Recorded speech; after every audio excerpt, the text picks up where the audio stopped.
Coming up, a special election report, the vote, how the issues divide us, and what it all might mean for those of us at UNC. And Big Bird's playing a big role in this election. How two entrepreneurs are taking advantage and making big bucks for charity.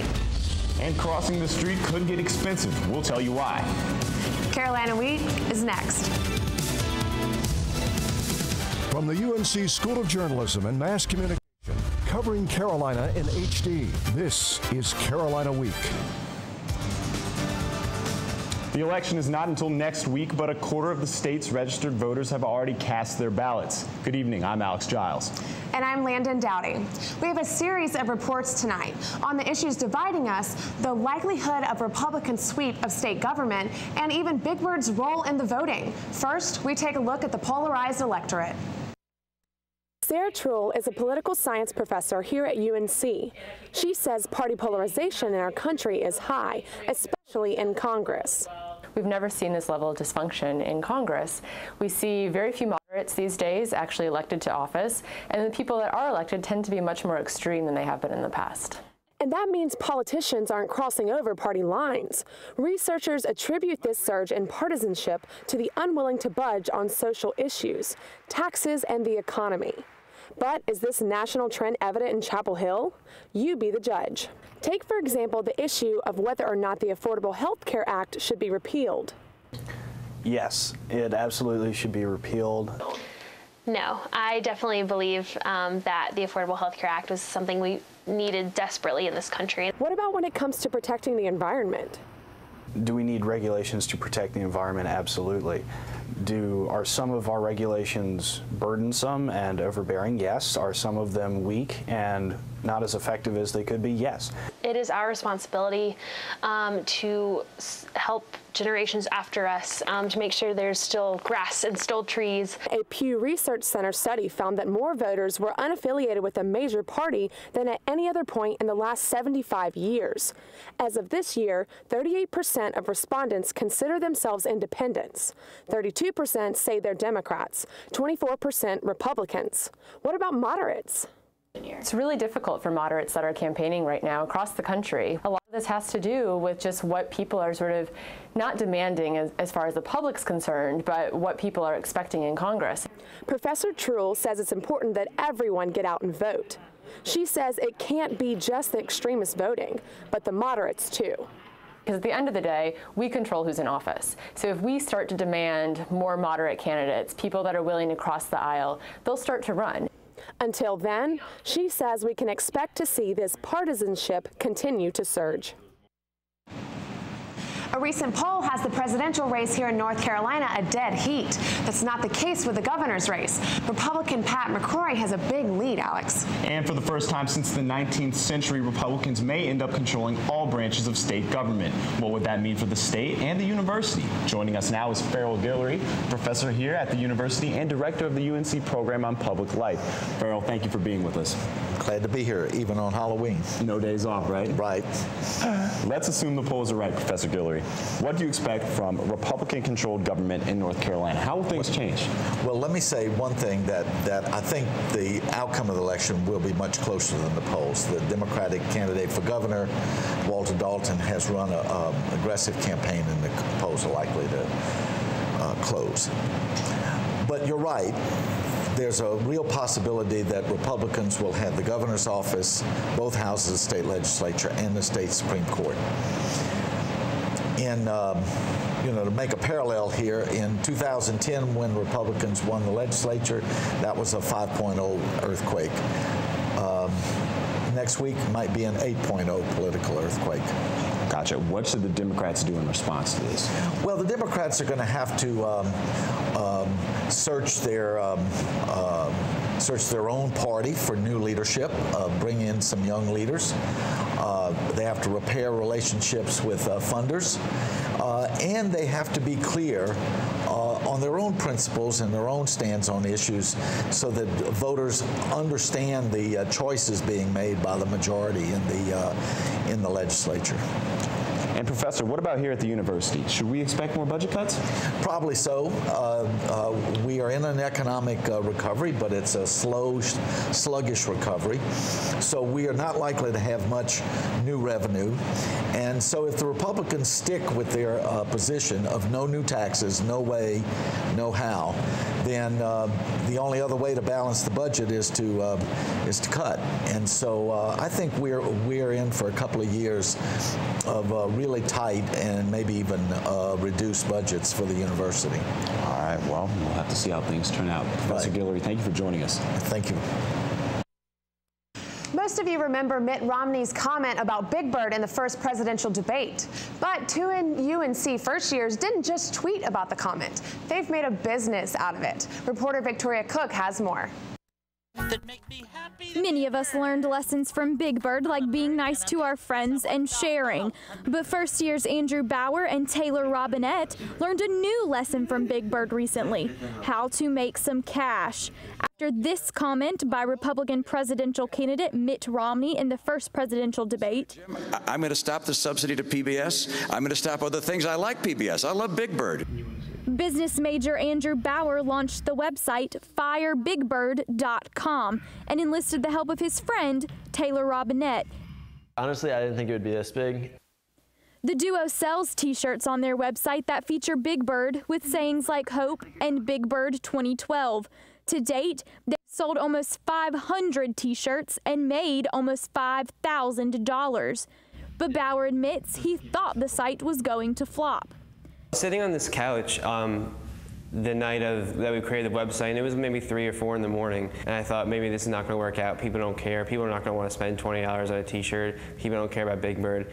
Now they have customers in the Triangle, but also in Alaska, France, Australia, and even Singapore. This has become like a global phenomenon. The whole operation is run from this dorm room in Alderman. And anytime they're not in class, it's all about Big Bird. At first, my family was like, oh, don't worry about Big Bird, study for your midterms.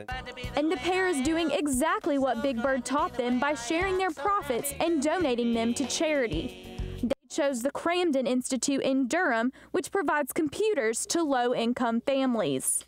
For every $1,000 we give to them, they can go on and provide 75 computers for inner-city families and kids. With a plan to donate $5,000, that's more than 300 computers. And it's all thanks to Big Bird. In Chapel Hill, I'm Victoria Cook. Wow, well, good for them. Neither student has strong interest in politics. They say their website has no political affiliations. Well, it's Halloween, and you've been thinking about which Sesame Street character you're going to dress up as, and Chapel Hill police officers have been thinking about how busy and how they're going to prepare for the crowds and doing their best to steer visitors away. If you're not from this area, we'd rather you find something else to do than come to Chapel Hill on this night.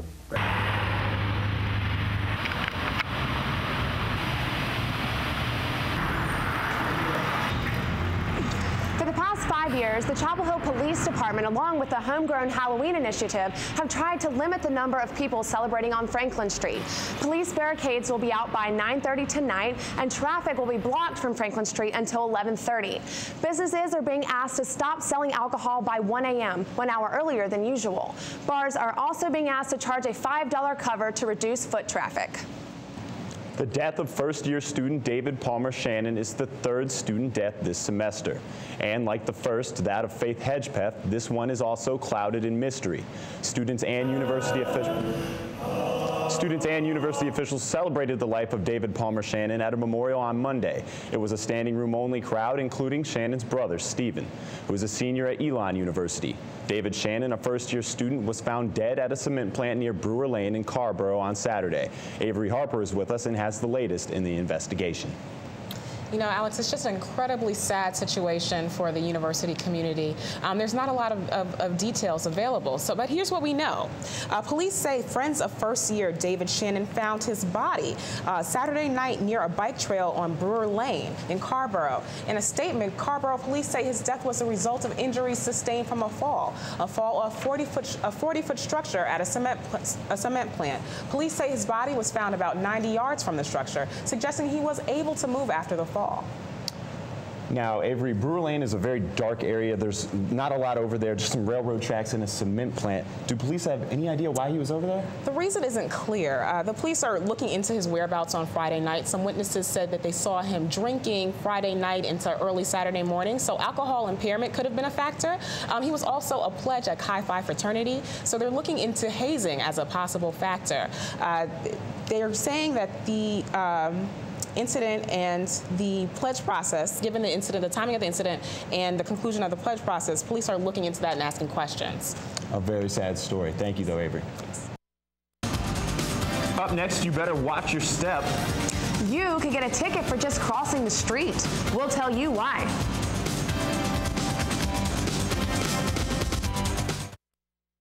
Connect with us online by liking the Carolina Week Facebook page and following us on Twitter at Carolina Week UNC. NFC, AFC, offensive linemen, defensive tackles, quarterbacks, and cornerbacks are all living united to ensure the academic success of millions of kids in our communities all the way to graduation day. But that won't happen without you. So take the pledge at unitedway.org. Make a difference in the life of a child. Suit up like your favorite NFL players and become a volunteer reader, tutor, or mentor with United Way.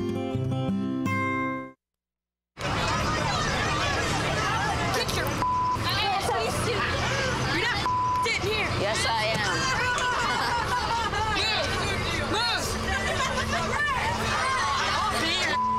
Give it to him hard. No. Every day, kids witness bullying. Why you stab me with it? No. They want to help, but don't know how. Teach your kids how to be more than a bystander. Visit stopbullying.gov.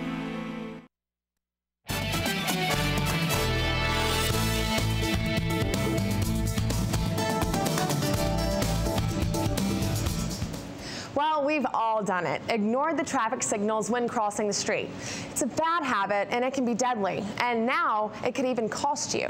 Johnny Gill reports. Take a look at this person. This person just crossed South Road and didn't use a crosswalk.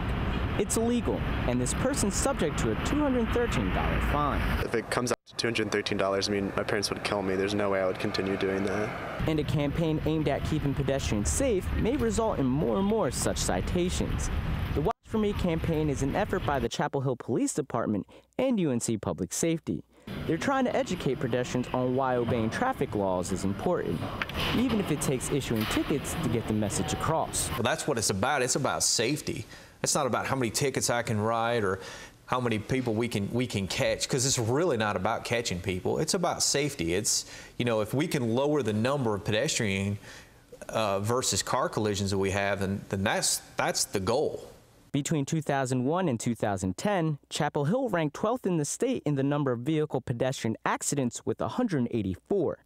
If a pedestrian is hit at 40 miles per hour, he or she has an 85% chance of dying. Some people think pedestrians always have the right-of-way, but they don't. When you're at a crosswalk and the white walk signal appears, you can cross. If it changes color and starts blinking, finish walking. But if a steady stop signal appears, don't cross, because if you do, you're breaking the law. Police will be at major crosswalks on campus enforcing the law. Randy Young. Don't text in intersections. Don't be on the phones in intersections. Save that until you get across the street, get into the quad, communicate all you want at that point, but really remaining self-aware is the major emphasis of this educational campaign right now. But communication is what this campaign is all about, communicating to pedestrians that they must obey the law. Reporting from Chapel Hill, I'm Johnny Gill. Have you heard the buzz about the fuzz? You may have seen these balloons around campus or maybe even spotted some of these little fuzz balls at your favorite study spots. A team of students is using social media outlets like Facebook, Twitter, and Instagram to generate buzz for the fuzz. It's a scavenger hunt that takes students around Chapel Hill with the Fuzz It List, the ultimate UNC 3-week bucket list. The scavenger hunt will take place across the Chapel Hill-Carrboro area and end with a grand finale, complete with music and prizes. To check out the Fuzz game, look for the Buzz About Fuzz on social media sites. As Breast Cancer Awareness Month comes to an end, the UNC women's rowing team came together today to row for the cure. The crew team's goal was to raise $3,000 to donate to the Row for the Cure and the Susan G. Komen Foundation. And so far, the team has smashed that goal, raising more than $4,000. Members of the team and other students participated in the ergathon, played games, and ate food, all for a good cause. If you'd like to donate to Row for the Cure, visit our website at carolinaweek.org. Staying healthy is all important for a lot of people these days, and for some of them that means going organic with their diet. But does it really make a difference? Reporter Brianna Harper went to find out if the benefits really live up to all the hype. Each and every Saturday, expect to see Ken Dawson here at the Carrboro Farmers Market, an environment where he truly feels at home. When I was growing up, I spent a lot of summers on my grandfather's farm in Virginia, and I always loved it. And now, selling organic produce like tomatoes and bell peppers is simply a way of life for Dawson. Using good organic production practices makes the soil more fertile, and that makes the crops healthier. Unlike Dawson, there are organic food skeptics. Question if the health benefits from organic farming are significant. A recent study by Stanford University downplays any health advantages and suggests organic foods like these sweet potatoes only reduce exposure to pesticides. Here at the Carrboro Farmers Market, vendors offer a fair variety of both organic and conventional food options. But a food's health benefits aren't the only factors to consider. Some people just prefer the diet they know best. UNC junior Michael Lanana explains his indifference towards organic and conventional food options. I like the idea of organic, but it's not something that I really go out of my way to do so much. I'll just eat whatever. But for Dawson and other organic enthusiasts, personal advantages outweigh any outside research or opinion. To me, it's more beneficial to eat food that does not have poison on it than it is to eat poison food. In Chapel Hill, I'm Brianna Harper.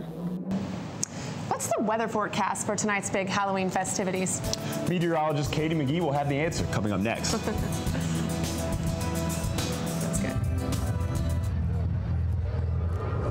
Looking for these? You drive Buzzed. It could be one very expensive ride. First, you gotta make bail. Then pay me to get your car back. Your insurance premiums will go through the roof. And my legal fees just keep adding up. All told, it could end up costing you $10,000. Nothing kills a buzz like getting pulled over for buzz driving, because buzz driving is drunk driving.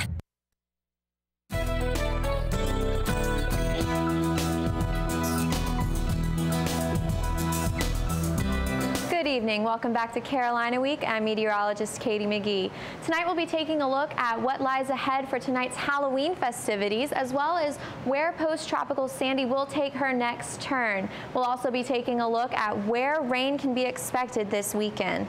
Looking ahead at tonight, we can expect temperatures around 45 as you're starting to get ready around 8 p.m. with sunny, clear skies, starting to get a few clouds. Around midnight, we'll see temperatures around 43, and then we'll get into our overnight low of 36 and start warming up by 8 a.m. at 38 degrees. So if you're planning on going out tonight, definitely layer up and bring a jacket.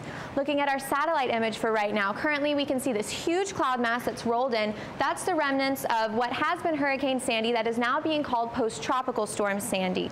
Looking at a broader version, again, there she is over the northeast. That has caused several incidents of flooding in New York City, New Jersey, all over the northeast, but we've luckily been safe here in North Carolina. As you can see, there are clear skies to our west. That's in association with this high pressure system.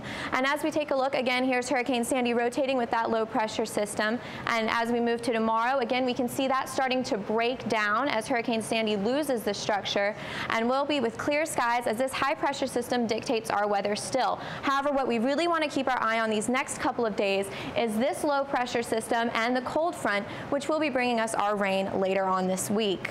Looking ahead at tonight, we can see mostly cloudy winds. Expect gusts of wind up to about 15 miles per hour as we reach our low of 36. So again, happy Halloween. However, make sure you do layer up a couple leggings. Definitely make sure you bring a jacket tonight.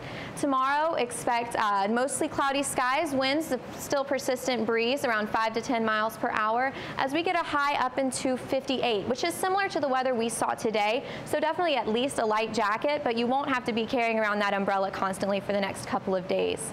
If you're planning on celebrating Halloween a little later and traveling this weekend, we can see temperatures expected in the mid-60s in Charlotte for Friday, a couple clouds in the Triad as we reach the upper 50s. Again, upper 50s still in Asheville and Cape Hatteras with clear sunny skies. Looking ahead at our 5-day forecast, we can see again 58 tomorrow, a low of 34 for the next couple of nights, and that's going to come most likely with a frost advisory. So if you're planning on traveling early in the morning, going to work or to class, definitely make sure you're keeping an eye on that. And then again, we'll expect temperatures into the upper 60s later on this weekend and chances of rain as we get into Sunday and Monday. So we will have to break out those umbrellas soon. However, tonight looks like it's going to be great, clear, and definitely cooler though. So cooler, I'll say 36-degree high, you said, Katie? Yeah, 36. That's not going to want to show those legs tonight. Some leggings. Yeah, definitely. You too, right? I'm glad my hair is warm. There you go. Thank you, Katie. Thank you. And coming up next in sports, we have the story of a UNC football player who went from the assembly line to the line of scrimmage.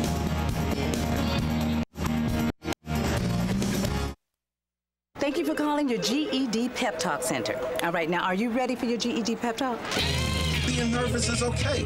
It just shows that you're serious about getting your diploma. A lot of things are scary. Heck, I'm scared of clowns. No quiero ir. No lo puedo hacer. DMC, life in your pep talk style. Just keeping it real, Debs. Just keeping it real. Whatever motivation you need, we've got a pep talk for you. Get your GED pep talk and find free classes at yourged.org. Millions of people are affected by disaster in America. And we're right there, providing food. With more than 200 food banks, reaching communities all across America. Donate now for immediate relief and long-term recovery. Every dollar helps provide food for disaster victims. Help now at feedingamerica.org.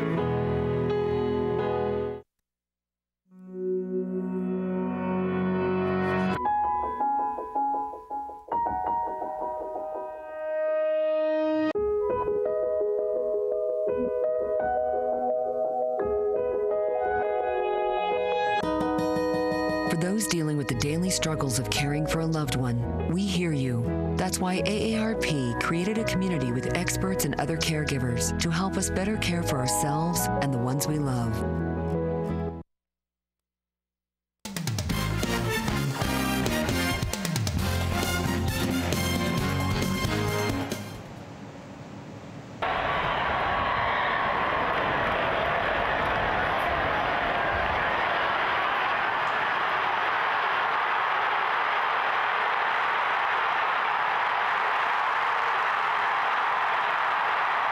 Fans came to Chapel Hill thinking they'd leave with a six-pack of victories. Instead, they only got a keg full of tears. Welcome back to all because of Gio Bernard. Welcome back to Carolina Week. I'm Will Reimer. Is it too soon to start building a statue for the redshirt sophomore? It might be, but it's time for the Rodney Dangerfield of college football to get some national respect. ESPN says Oregon's Kenjon Barmer is the leading running back candidate for the Heisman Trophy.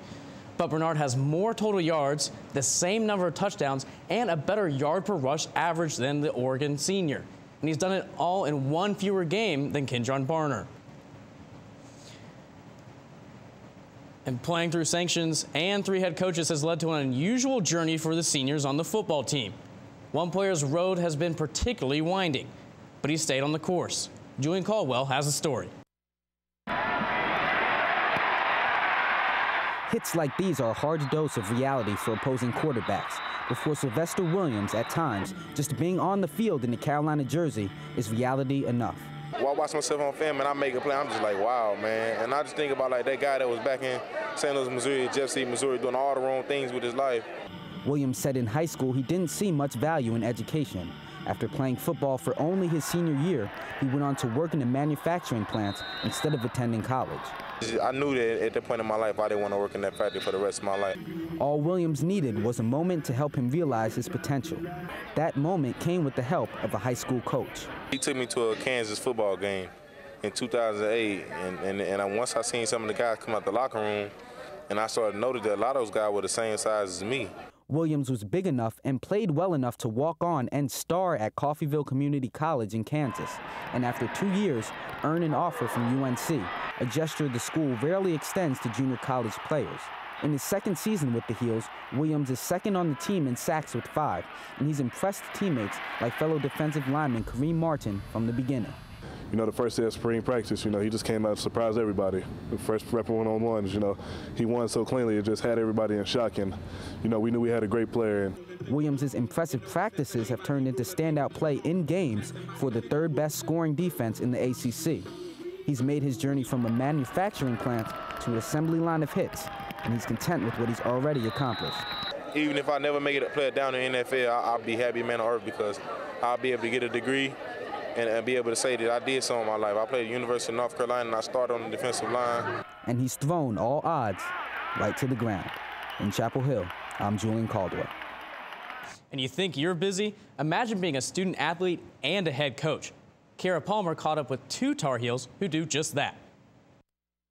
The East Chapel Hill High field hockey team has been the reigning state champion for the past 4 years. Rachel Magerman, a junior forward here at UNC, is in her 3rd year coaching this squad. It's kind of a stress reliever to come here after my own practice. And she's not the only one on her UNC team coaching young girls in the sport. Good. Senior midfielder Kelsey Kolajacek also coaches at Smith Middle School. What's awesome about it is how the girls really listen. They love playing. I can tell they're always happy to come to practice. Although it might seem time-consuming, both players are able to juggle their time between school and coaching. And I mean, it just works out, and then I have the night to, you know, go over my homework or study and stuff like that. Sometimes I'm up late, but... Kolajacek and Magerman try to teach the girls what they think is most important. Just a lot of like stick movements and like shooting and, you know, like attacking. How to make good passes, where to pass to, a lot of dodges, good defense. So it's nice just to teach people how to play and develop their skills in case they want to go to the next level. Although the girls enjoy being coached by UNC field hockey players, they admit to being a little starstruck. When she comes here, we think she's like a celebrity. In Chapel Hill, I'm Kiara Palmer. And those student athletes have to balance practice and games and, for a few, coaching. NCAA statistics show that UNC athletes have an 88% graduation success rate, 8 points more than the national average of 80. Football has a 75% success rate, which is 5 points more than the football national average. And men's basketball's 91% is 20 points more than the national average for that sport. Not one UNC team falls below the national average, and 11 UNC teams have a 100% success rate, including field hockey, women's swimming, and volleyball. UNC ranks 5th in the ACC in athlete graduation rates, with Duke at number 1 with a 98% success rate. Virginia is 1 point behind us, and NC State has a 77% success rate. And you know what, Alex? I'll be on Franklin Street in a few hours, but I still don't have a costume. So if you got any suggestions for me, I'm all ears. I heard a lot of guys are doing the replacement ref this year. What do you think about that? Yeah, that sounds pretty good. That's a good one. Or a presidential candidate. Just yeah, maybe one of those 2. I'll go get in my costume right now, and I'll see you on Franklin Street in a couple hours. Sounds good, man. Okay, we'll see you there, along with everyone else on Franklin Street for all the Halloween festivities. We'll tell you what you need to know before you head out. Next. If you have a story idea, call Carolina Week at 919-843-8292 or email us at carolinaweek@unc.edu.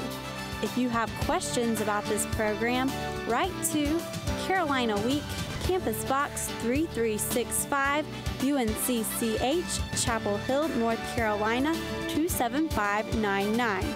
Be sure to check out Carolina Week online at carolinaweek.org. I'm starving. What's for breakfast? Guten Tag! Johannes, Franz! I bring you arts-enriched Raisinblams, fortified with increased test scores and creative problem-solving skills. It's good! And good for you. Bobby? Susie? Don't worry, that's just the power of the arts! Feed your kids the arts. For 10 simple ways to learn how, visit AmericansForTheArts.org.